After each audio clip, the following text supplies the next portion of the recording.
વિદ્યાર્થી મિત્રો, આપણે આજના આ પ્રથમ લેક્ચરમાં આંકડાશાસ્ત્રમાં સંભાવના પ્રકરણ વિશે શીખીશું. તો અગાઉ મેં તમને કહ્યા મુજબ તમારે બે ચોપડા બનાવવાના છે, એક થિયરીનો અને બીજો દાખલાનો. તો થિયરીના ચોપડામાં જે તમને મટીરિયલ આપ્યું છે એમાંથી આજે પ્રથમ 4 સવાલ સમજાવું છું, જેને આધારે સ્વાધ્યાય 1.1ના 15 દાખલા ગણી શકીશું. બિલકુલ સરળ સંભાવના. તો જુઓ, પ્રશ્ન 1, યાદચ્છિક પ્રયોગ એટલે શું અને તેના લક્ષણો જણાવો. તો યાદચ્છિક પ્રયોગ તો પ્રયોગશાળાની અંદર સાયન્ટિસ્ટો જે પ્રયોગ કરે છે એ ભૌતિક પ્રયોગ કરતા હોય, રસાયણ હોય, બધું. આપણે જે પ્રયોગ કરવાનો છે એ કલ્પનાને આધારે પ્રયોગ કરવાનો છે. તો પ્રયોગની યાદચ્છિક પ્રયોગની વ્યાખ્યા પહેલાં વાંચી સંભળાવું છું અને પછી તમને સમજાવું છું. જે પ્રયોગ સમાન પરિસ્થિતિ હેઠળ પુનરાવર્તિત કરી શકાય અને તેના શક્ય તમામ પરિણામો વિશે અગાઉથી જાણકારી હોવા છતાં તેમાંથી કયું પરિણામ આવશે તે વિશે ચોક્કસ કહી શકાય નહીં, એવા પ્રયોગને યાદચ્છિક પ્રયોગ કહેવાય છે. દાખલા તરીકે સમતોલ સિક્કાને ઉછાળવાનો પ્રયોગ, સમતોલ પાસાને ઉછાળવાનો પ્રયોગ, 52 પત્તાની જોડમાંથી કોઈ એક પત્તું ખેંચવાનો પ્રયોગ. તો જુઓ, તમે સિક્કો ઉછાળો તો તમે સમાન પરિસ્થિતિ હેઠળ તમારા ઘરે તમે ગમે એટલી વખત ઉછાળી શકો. પાસાને પણ તમે ગમે એટલી વખત ઉછાળી શકો. 52 પત્તાને પણ તમે ગમે એટલી વખત ચીપી શકો અને સામા વ્યક્તિને તમે કહો કે એક પત્તું ખેંચ, 2 પત્તા ખેંચ, 3 પત્તા ખેંચ, તો એ કોઈ પણ પત્તા ખેંચી શકે. તો અહીંયા જે પ્રયોગ સમાન પરિસ્થિતિ હેઠળ પુનરાવર્તિત કરી શકાય, એટલે તમે ગમે એટલી વખત પુનરાવર્તિત કરો તો ચાલે, અને તેના શક્ય તમામ પરિણામો વિશે અગાઉથી જાણકારી હોવા છતાં કયું પરિણામ આવશે વિશે ન કહી શકાય. તો જુઓ, દાખલા તરીકે સમતોલ સિક્કો છે તો એના શક્ય તમામ પરિણામો વિશે તમને ખબર છે. સિક્કાના કેટલા પરિણામ હોય? 2, એક છાપ અને બીજું કાંઠ. તો તમે ગમે એટલી વાર સિક્કો ઉછાળો તો તમને ખબર હોય કે કાં છાપ આવશે ને કાં કાંઠ આવશે. પરિણામ વિશે જાણકારી હોવા છતાં કયું પરિણામ આવશે એ વિશે ચોક્કસ ન કહી શકો.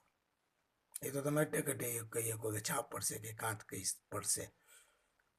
તો જુઓ, પરિણામો વિશે ખબર હોય પણ કયું પરિણામ આવશે એ વિશે ચોક્કસ કહી શકાય નહીં.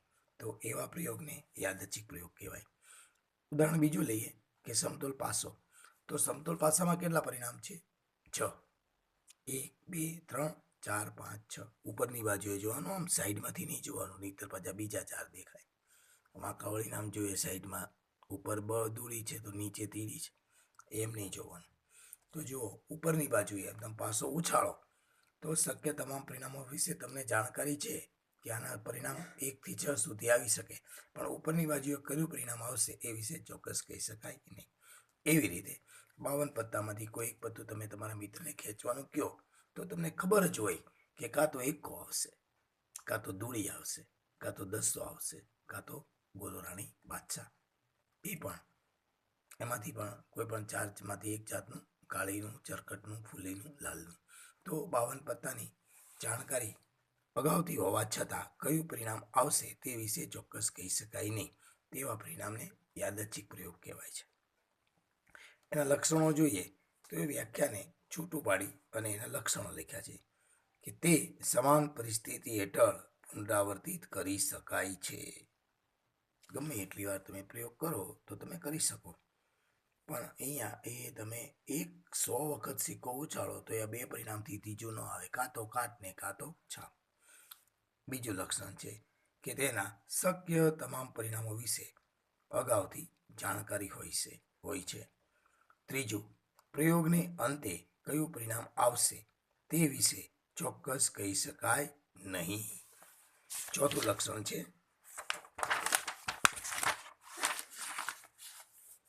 પ્રયોગને અંતે કોઈ એક પરિણામ મળે છે. જે આ વ્યાખ્યામાં નથી લખ્યું, અહીંયા લક્ષણમાં લખેલું છે કે પ્રયોગને અંતે કોઈ એક પરિણામ મળે છે. તો આ હતો યાદચ્છિક પ્રયોગ. હવે નિદર્શ અવકાશ એટલે શું? તો નિદર્શ અવકાશ નિદર્શ અવકાશ એ દરેકની દુનિયા હોય છે, એનું વર્લ્ડ, એની દુનિયા. કૂવાની અંદર જે દેડકો હોય એની દુનિયા શું હોય? કૂવો. તો અહીંયા નિદર્શ અવકાશ એ અતિ અગત્યનો છે. સંભાવનાની અંદર કોઈ પણ દાખલો શીખવા માટે એ પ્રયોગનો નિદર્શ અવકાશ આપણને ખબર હોવી જોઈએ. તો નિદર્શ અવકાશ એટલે શક્ય તમામ પરિણામોનો ગણ.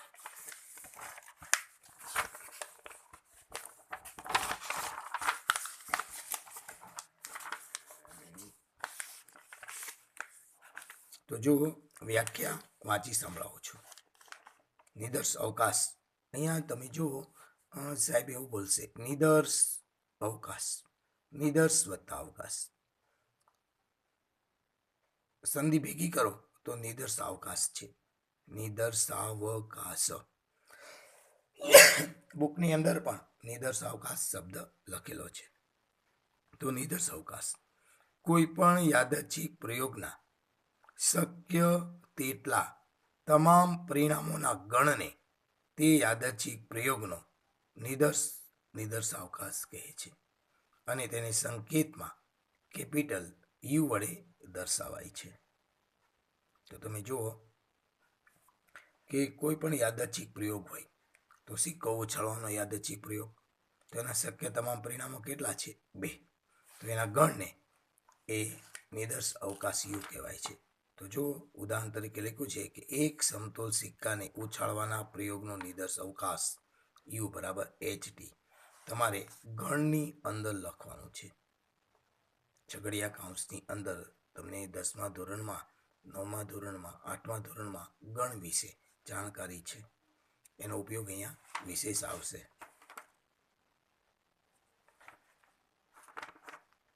બીજું ઉદાહરણ છે 2 સમતોલ સિક્કાને એક સાથે ઉછાળવાના પ્રયોગનો નિદર્શ અવકાશ. હવે તમે 2 સમતોલ સિક્કા ઉછાળો ને, તો આમ તમારે કલ્પના કરવાની છે, તમારા હાથમાં 2 સિક્કા છે, ઉછાળ્યા, નીચે લાદીમાં પડ્યા, જુઓ, પહેલા સિક્કા પર H, બીજા સિક્કા પર H. આ સિવાય શું આવી શકે? ફરી વાર ઉછાળો તો પહેલામાં H આવ્યું, બીજામાં T આવ્યું. ત્રીજી વાર ઉછાળો, T અને H આવ્યું. T એટલે છાપ, H એટલે કાંટ. અને ચોથી વખત ઉછાળ્યું તો TT આવ્યું. એટલે હું બોલ્યો એમ આવે નહીં તમારે કે પહેલી વખત આમ આવે, બીજી વખત આમ આવે, ત્રીજી વખત આમ આવે, ચોથી વખત આમ આવે. આખા દિવસમાં 100 વખત તમે ઉછાળો ને, તો આ 4 પરિણામ જ આવે, કોઈ પણ પરિણામ આવે. તો શક્ય તેટલા તમામ પરિણામોનો ગણ એટલે નિદર્શ અવકાશ. શક્ય તમામ પરિણામોનો ગણ એટલે નિદર્શ અવકાશ. ત્રીજું ઉદાહરણ છે એક સમતોલ પાસાને ઉછાળવાના પ્રયોગનો નિદર્શ અવકાશ યુ બરાબર 1, 2, 3, 4, 5, 6. એક પાસાને તમે એક વખત ઉછાળો, 2 વાર, 3 વાર, 4 વાર, તમારા ઘરે તમે 1000 વખત ઉછાળો, તો એ પરિણામ કયું આવશે? ઉપરની બાજુ 1, 2, 3, 4, 5 અને 6. આ સિવાય ઉપરની બાજુએ 0, 1, 2, 3 એવું કશું આવી શકે નહીં. ચોથું ઉદાહરણ લઈશું 2 સમતોલ પાસાને એક સાથે ઉછાળવાના પ્રયોગનો નિદર્શ અવકાશ. તો જો અહીંયા તમારા હાથમાં 2 પાસા છે, અહીંયા જે 36 પરિણામ લખ્યા છે એ તમારે ગોખવાના નથી. યુ બરાબર છગડીયા કૌંસમાં હું તમને સમજાવું છું, એ તમને સિક્વન્સથી યાદ રહી જશે. એક એકનો મતલબ છે પહેલા પાસા પર 1 આવ્યો, બીજા પાસા પર 1. પછી આ સિવાય કયું આવી શકે? તમે 2 પાસા ઉછાળો તો પહેલાં કહી દઉં કે આ કુલ 36 છે ને, એ 36 પરિણામમાંથી કોઈ પણ એક આવી શકે. તો આપણે આડાવાળા લખવાને બદલે આપણે ક્રમબદ્ધ લખ્યા છે. ટેકનિકપૂર્વક તાર્કિક શક્તિનો ઉપયોગ કરીને, તાર્કિક બુદ્ધિ વાપરીને, કે જો 1 1 પછી પહેલા પાસા પર 1, બીજામાં 2, 1 3 1 4 1 5 1 6. એનો મતલબ પહેલા પાસા પર 1 આવ્યો, બીજા પાસા પર 6. હવે બીજી લાઈન લખી તો બીજા આપણે બગડાથી ચાલુ કર્યું, 2 1 2 2 3 2 4 2 5 2 6. આનો અર્થ થાય પહેલા પાસા પર 2, બીજા પાસા પર 1 2 3, એવી રીતે. ત્રીજી લાઈન 3 1 3 2 3 3 3 4 3 5 3 6. ચોથી લાઈન 4 1 4 2 4 3 4 4 4 5 4 6. પાંચમી લાઈન 5 1 5 2 5 3, એવી રીતે 5 6. છઠ્ઠી લાઈન 6 1 6 2 અને 6 6. તો અહીંયા n બરાબર 36. અહીંયા તમે લખી શકો n બરાબર 36. તો કુલ પરિણામ 36 તમને મળ્યા. તમે અહીંયા મેં ન લખ્યું હોય તો અહીંયા વિડીયોમાં તમારે જવું હોય તો જોતું જવાનું, આમ તો તમારે સાંભળવાનું છે. અને તમને એવું લાગે કે સાહેબ કંઈક લખ્યું, તો જો મેં અહીંયા લખ્યું છે n બરાબર 36, તો અહીંયા ન લખેલું હોય તો તમારે જોઈ લેવાનું. તો અહીંયા તમે એક યાદચ્છિક પ્રયોગ અને બીજો સવાલ શીખ્યા, નિદર્શ અવકાશ. હવે 2 જાતના નિદર્શ અવકાશ હોય. એ તો ત્રીજો સવાલ છે, શાંત નિદર્શ અવકાશ એટલે શું? શાંત એટલે એ લિમિટેડ હોય એને શાંત કહેવાય. અનંત કોને કહેવાય? અનલિમિટેડ હોય એને અનંત કહેવાય. તો પ્રશ્ન 3 છે, શાંત નિદર્શ અવકાશ એટલે શું? તો શાંત નિદર્શ અવકાશ એની વ્યાખ્યા બોલું છું. જે નિદર્શ અવકાશના ઘટકોની સંખ્યા શાંત હોય, કૌંસમાં પરિમિત હોય, કૌંસની અંદર લખ્યું છે પરિમિત હોય, પણ એનું અર્થઘટન થાય છે એ ફિક્સ હોય, નક્કી હોય, ગણી શકાય એવું હોય, જાણી શકાય એવું હોય, ચોક્કસ હોય, તો તે નિદર્શ અવકાશને શાંત નિદર્શ અવકાશ કહે છે. દાખલા તરીકે એક સમતોલ સિક્કાને ઉછાળવાના પ્રયોગનો નિદર્શ અવકાશ. તમે સમતોલ સિક્કો ઉછાળો તો એ એચ અને ટી જ આવે, અથવા ટી એચ આવે. એ બે એક છે, ક્રમનું મહત્વ નથી એચ ટી કે ટી એચ. બરાબર? એચ કાં તો છાપ આવે અને કાં તો કાટ આવે. આ સિવાય બીજું કશું આવી શકે નહીં. તો એ સમતોલ સિક્કાને ઉછાળવાના પ્રયોગનો નિદર્શ અવકાશ શાંત છે, કે એના કુલ પરિણામ 2 જ મળે, 2 થી વધુ મળે નહીં. એવી રીતે 0 થી 9 સુધીના અંકો લખેલું એક ચક્ર ફેરવતા જીત પ્રાપ્ત કરતી સંખ્યા નક્કી કરવાના પ્રયોગનો નિદર્શ અવકાશ. ઘણા લોકોને સમજાય નહીં કે સાહેબ આ કેવું ઉદાહરણ લખ્યું. 0 થી 1, 0 થી 9 લખેલું ચક્ર જીત. જીત એટલે તમે જીતી જાઓ એ નથી કહેતા હું જીતી ગયો, હારી જાય ઘણા. તો જુઓ, તમે મેળામાં જાઓ છો, આનંદ મેળામાં, સાતમ આઠમના મેળામાં, તો ત્યાં આગળ સ્ટોલ હોય એ જુગારના હોય. તો એમાં એક ચક્ર હોય, આમ ગોળ ગોળમાં લખેલું હોય 1 દૂરી 2 3 4 5. એમ આપણે કલ્પના કરી કે 10 કાપા પાડેલા છે, 1 2 3 4 5 6 7 8 9 લખેલું છે. અને એક આમ પેલું હોય, તમે જો વિડીયોમાં જોશો તો તમે ખ્યાલ આવે, આવી રીતે એક આમ પિન હોય, એરો હોય. તો ચક્ર ફરે તો એ તો ગમે ત્યાં ઊભું રહેવાનું. દાખલા તરીકે 8 સામે ઊભું રહ્યું, તો તમે 8 નંબર ઉપર 10ની નોટ મૂકી હોય તો તમને એ લોકો 50 રૂપિયા આપે. બધા ઉપર મૂકે તો બાકીના બધાના લઈ લે. તો જીત પ્રાપ્ત કરતી સંખ્યા નક્કી કરવાના પ્રયોગનો નિદર્શ અવકાશ. તો એ ફિક્સ છે, કાં તો 0 આવશે, કાં તો 1 આવશે, કાં તો 2 આવશે, કાં તો 9 આવશે. આ સિવાય આવી શકે નહીં. તો એ પણ શાંત નિદર્શ અવકાશ છે. ચક્ર ફેરવો તો એ ચક્રની અંદર કેટલા પાઈને કાપા પડેલા છે? 10 કાપા પડેલા છે. એટલે એક કાપો 0નો છે, બીજો પહેલાનો છે, 3 4 5 6 7 8 9, એમ કુલ 10 કાપા છે. તો 10માંથી કોઈ પણ 12 પણ હોય. એવું નથી કે મેળાની અંદર 10 જ કાપા હોય. તમે ઉદાહરણમાં તમને આપ્યું છે કે 0 થી 9 સુધી લખેલી સંખ્યા, એને 0 થી 25 લખ્યા હોય તો શક્યતા ઓછી થાય ને. તમે એકો રાખો, એમ કે ભાઈ 4 નંબર આવશે તો એકો આવે, દૂરી આવે, તીડી આવે, 4 તો માન આવે. બરોબર? તો જુઓ, તો એ મેળાની અંદર જીત પ્રાપ્ત કરતી સંખ્યા દર્શાવતું ચક્ર છે, એના જે પરિણામો છે એ પણ શાંત નિદર્શ અવકાશ છે. હવે ચોથો સવાલ છે, અનંત નિદર્શ અવકાશ એટલે શું?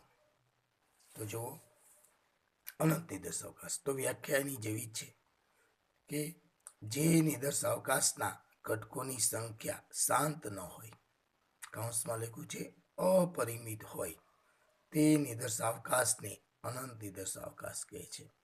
તો એના ઉદાહરણ તમને સમજાવું. દાખલા તરીકે પહેલું, પ્રાકૃતિક સંખ્યાઓનો ગણ યુ બરાબર 1 2 3 4 dot dot dot dot dot dot dot dot dot dot dot dot છગડીયો કૌંસ પૂરો. તો આ પ્રાકૃતિક સંખ્યા અનંત છે. કોઈ માણસ પ્રાકૃતિક સંખ્યાઓ બોલી ન શકે પૂરેપૂરી, કારણ કે આખી જિંદગી બોલે ને તો એ પૂરી ન થાય. તમે પણ બોલો તો એક પછી એક આવતી જાય તો એ અનંત છે. બીજું, આ ઉદાહરણ અઘરું છે, તમને સમજવામાં થોડું અઘરું લાગશે, પણ તમારે યાદ રાખવાનું કે તાજા જન્મેલા બાળકનું વજન દર્શાવતા પ્રયોગના નિદર્શ અવકાશ એ અનંત છે. યુ બરાબર અંદર લખ્યું છે આપણે નવજાત શિશુનું વજન. તમને લાગે અનંત એટલે થોડો કાંઈ 50 કિલોનો નાનું બાળક હોય, એમ નથી કહેતો, પણ બહુ ધ્યાન રાખજો. દાખલા તરીકે એક હોસ્પિટલમાં, આપણે સોનાવાલા હોસ્પિટલમાં એક 4 મહિના પહેલાં એક બાળકનો જન્મ થયેલો, એનું વજન હતું 3 કિલો ને 500 ગ્રામ. તો એ લાસ્ટ નથી 3 કિલો ને 500 ગ્રામ. એવું બની શકે 3 કિલો ને 600 ગ્રામ આવી શકે, 3 કિલો 700 ગ્રામ, 4 કિલો 4.1 કેજી, 4 કિલો ને 100 ગ્રામ. માની લો કે 5 કિલોનો એક બાળક જન્મેલું, તો એ પણ છેડો નથી. બની શકે ભવિષ્યમાં 5.0001 ગ્રામ પણ આવી શકે. તો નવજાત શિશુનું વજન એ શાંત નથી, પરંતુ કેવો નિદર્શાવકાશ છે? અનંત નિદર્શાવકાશ. ત્રીજું ઉદાહરણ છે, સિક્કો ઉછાળવાના પ્રયોગમાં કેટલામાં પ્રયત્ને છાપ મળશે, તે પ્રયોગનો નિદર્શ અવકાશ. અહીંયા તમે જોશો તો થોડી પ્રિન્ટ ઝાંખી આવી છે, માટે હું ફરી વખત બોલું છું. ત્રીજું ઉદાહરણ, સિક્કો ઉછાળવાના પ્રયોગમાં કેટલામાં પ્રયત્ને છાપ મળશે, તે પ્રયોગનો નિદર્શ અવકાશ. તો જુઓ અહીંયા નીચે તમારે જે લખેલું છે એમાં તમારે થોડો સુધારો કરવાનો છે. એક પરિણામ અહીંયા એ બેન લખવું ભૂલી ગયા છે, તો હું લખીને સમજાવું છું. યુ બરાબર એચ, પછી છે TH, પછી TTH, પછી 3 વખત TH, પછી 4 વખત TH, પછી dot dot dot dot dot dot dot dot dot dot dot dot dot. અઘરું ઉદાહરણ છે સાહેબ, અમને ન સમજાણું તો ફરી વખત સમજાવું. કેટલામાં પ્રયત્ન છાપ મળશે? ચાલો હવે એક આપણે પ્રયોગ કરીએ. તમારા હાથમાં સિક્કો છે, તમે મને કહો કે મારે કેટલામાં પ્રયત્ન છાપ મળશે? પહેલા જ ધડાકે ચાલો ઉછાળો, માની લો આવી ગઈ પહેલા ધડાકે છાપ, તો પ્રયોગ પૂરો. તો કેટલામાં પ્રયત્ન તમારે છાપ પડી? પહેલા. હવે બીજો એક સ્ટુડન્ટ આવે, એ સિક્કો ઉછાળે, તો એને શું થાય? પહેલા વખત કાટ પડે, એ બિચારો નારાજ થઈ જાય કે મારે છાપ ન આવી, રાજા ન આવ્યો. બીજા પ્રયત્ને છાપ પડે, તો એ અનંત થયું ને. જો તમારે પહેલા પ્રયત્ન આવ્યું તો બીજા ભાઈને ક્યારે આવ્યું છાપ? બીજા પ્રયત્ને. ત્રીજા સ્ટુડન્ટને લઈએ દાખલા તરીકે, તો એને ઉછાળ્યું, તો એને પહેલા પ્રયત્ને ટી આવ્યું, બીજા પ્રયત્ને ટી આવ્યું, ત્રીજા પ્રયત્ને છાપ આવી. તો કોઈને શું બને? 3 વખત ટી આવે, 4 વખત ટી આવે, કોઈને 10 વખત T T T T T T T અને 11મા પ્રયત્ને છાપ મળે. તો આ અનંત છે. તમારે કેટલામાં પ્રયત્ને છાપ મળશે તે તમે કહી શકો નહીં. દાખલા તરીકે ભાઈ આમ સિક્કો ઉછાળે જ રેકો હા નોંધી, બની શકે નહીં. કલ્પના કરવાની છે કે ભાઈએ 400 વખત સિક્કો ઉછાળ્યો તોય કાંટ આવી, અને 401મા પ્રયત્ન એને છાપ આવી. તો કલ્પના છે, બની શકે. બરોબર, આમ તો 50% શક્યતા હોય કાટ ને છાપ. સંભાવના આપણે શીખશું ત્યારે એમ કહેશું કે એની શક્યતા સંભાવના પર 1/2 છે, છાપ પડે કે કાટ પડે. પરંતુ એ પ્રયોગ નિદર્શ અવકાશ, અનંત નિદર્શ અવકાશનું ઉદાહરણ છે. કેટલામાં પ્રયત્ને છાપ મળશે? તો એ છે એચ, TH, TTH. તો અહીંયા જે લખેલું છે એની બદલે અહીંયા જે મેં સુધારીને લખ્યું છે. ટૂંકમાં અહીંયા એક બેન એક પરિણામ ભૂલી ગયા છે વચ્ચે, 2 ટી વાળું. 1 ટી વાળું લખ્યું, પછી 3 ટી વાળું લખ્યું, 4 ટી વાળું લખ્યું, વચ્ચે 2 ટી વાળું ભૂલી ગયા. તમે અહીંયા તમને એ લખીને બતાવેલું છે, તો તમારે અહીંયા એ જોવાનું છે. તો મિત્રો અહીંયા આ 4 સવાલને આધારે આપણે સંભાવનાનું ટેક્સ્ટ બુકની અંદર જે દાખલા ગણવાના છે સ્વાધ્યાય 1.1 એના 15 દાખલા તમને આ 4 સવાલને આધારે આવડશે. તો તમારે આ 4 સવાલ એક થિયરીના ચોપડામાં ઉતારવાના છે અને પછી તમારે ટેક્સ્ટબુકનો ભાગ 2 એ નો હોય તો લઈ લેવાનો અને પાના નંબર 14 પર સ્વાધ્યાય 1.1 આપેલ છે એના આપણે દાખલા હવે પછીના વિડીયોમાં ગણીશું. તો તમારે પહેલાં 4 સવાલ પાકા કરી લેવાના છે અને પછી એને આધારે 15 દાખલાનો એક સ્વાધ્યાય આપણે ગણીશું.